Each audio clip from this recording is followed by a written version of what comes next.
Bismillahirrahmanirrahim. Assalamualaikum warahmatullahi wabarakatuh. Saya Vika Oktaviara dengan NPM 21110801804 akan menerangkan materi saya yang berjudul puasa. Baiklah, yang pertama adalah pengertian puasa.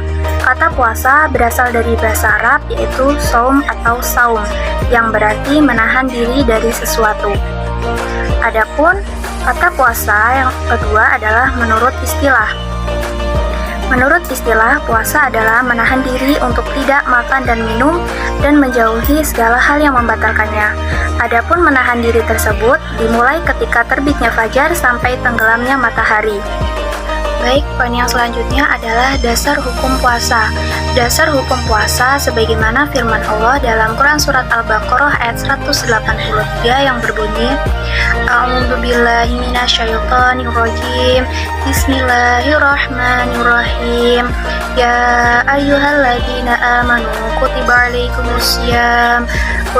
alaikumusiyam kama kutiba alal ladzina min qablikum la'allakum tattaqun.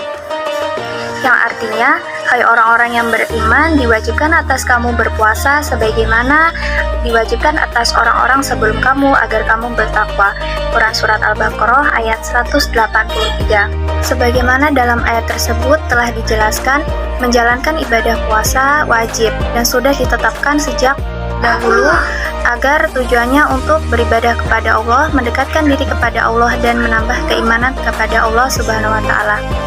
Baik, yang selanjutnya, lalu bagaimana cara menentukan datangnya bulan suci Ramadan? Di Indonesia sendiri, cara untuk menentukan datangnya bulan suci Ramadan umumnya memiliki dua metode. Yang pertama adalah metode hisab dan yang kedua adalah metode ru'yatul hilal. Baik, metode hisab. Apa itu metode hisab?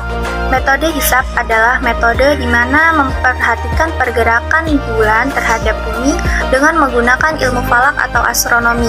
Dengan demikian, metode hisab ini bisa memprediksi datangnya bulan suci Ramadan sejak jauh-jauh hari.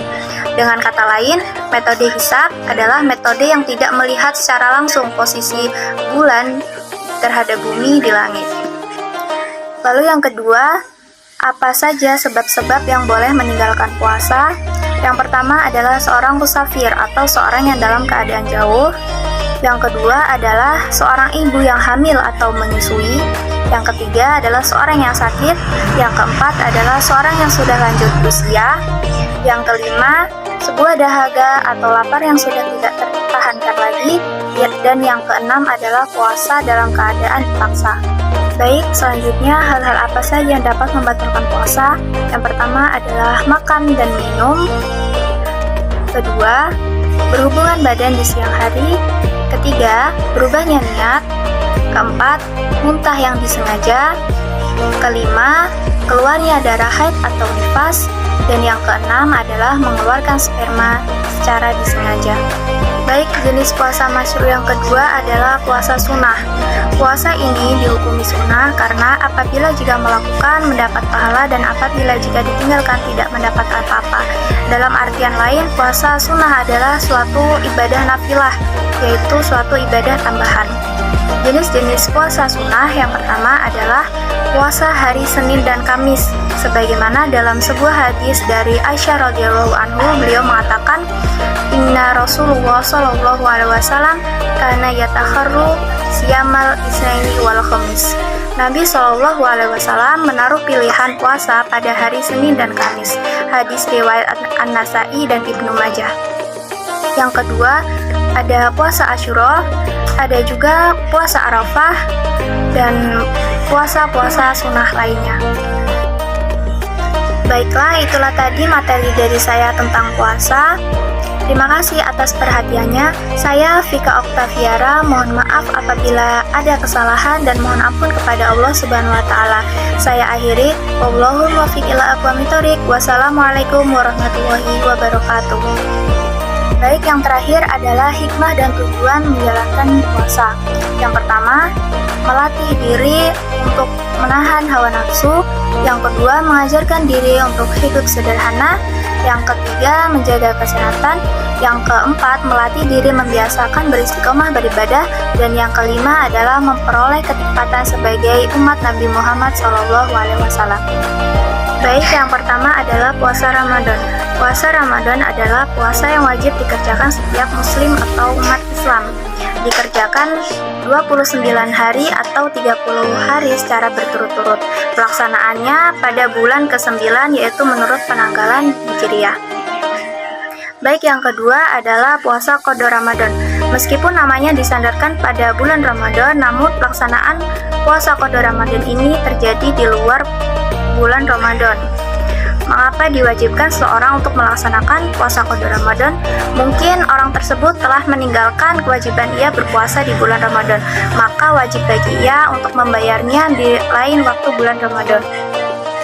Baik, yang ketiga adalah puasa nazar. Puasa nazar adalah wajib bagi seseorang apabila seorang tersebut telah melakukan perjanjian atau bersumpah jika Allah mengabulkan doanya atau mengabulkan cita-citanya. Baik, yang keempat adalah puasa kafarot. Puasa kafarot diwajibkan untuk seseorang apabila seseorang tersebut telah melakukan suatu kesalahan. Baik, pembahasan selanjutnya adalah jenis-jenis puasa. Di sini saya akan membahas tentang puasa masyru'. Puasa masyru' adalah puasa yang disyariatkan dalam Islam. Jenis puasa masyru' dibagi menjadi dua jenis. Yang pertama adalah puasa wajib dan yang kedua adalah puasa sunnah. Baik, yang pertama puasa wajib. Puasa wajib sendiri terbagi menjadi 4 jenis. Yang pertama adalah puasa Ramadan, kedua puasa qada Ramadan, yang ketiga puasa nazar, dan yang keempat adalah puasa kafarot. Baik, yang kedua adalah metode Ruqyatul Hilal. Sebalikan dari metode hisab, metode Ruqyatul Hilal adalah metode di mana memperhatikan posisi bulan atau hilal di langit secara langsung dengan menggunakan mata telanjang atau menggunakan alat tertentu. Metode Ruqyatul Hilal ini biasanya tersebar di beberapa titik wilayah Indonesia, di mana mereka semua memantau keadaan bulan untuk memastikan datangnya bulan suci Ramadan.